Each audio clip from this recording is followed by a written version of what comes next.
Explicit is one of those terms in education that is used to the point of overuse, which means that it basically lacks meaning at this point anymore.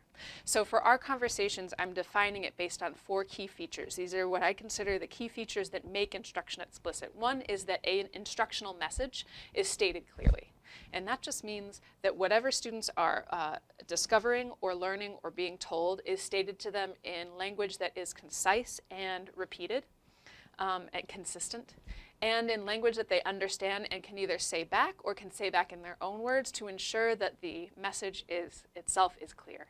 So sometimes teachers think about this as feeding a script to the inner voice in kids' minds. And what will that inner voice be coaching you to do as a reader when you're coming to a new word? It has to be stated clearly, otherwise we're programming that inner voice with something that doesn't make sense.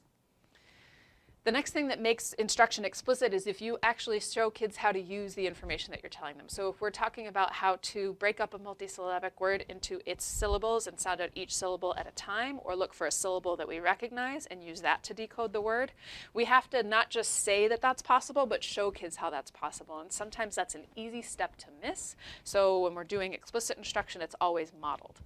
Scaffolded brings in that multisensory piece because what we're doing is we're making sure that kids have multiple access points and associations with whatever it is that we want them to remember from that lesson. So we need to coach them with consistent language, but we also need to help them with ways to remember it. So the last thing that makes explicit instruction explicit is that kids get to practice, but there's feedback on their practice. So it's different from saying, all right, here's the rule, here's how I use it, here's how to remember it, now go home and practice for homework. Otherwise, it's not explicit instruction.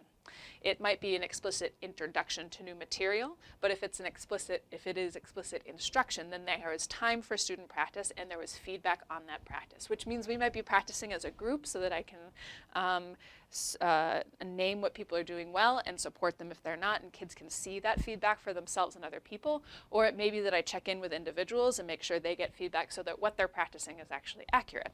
If those 4 things are true, you can call it explicit instruction.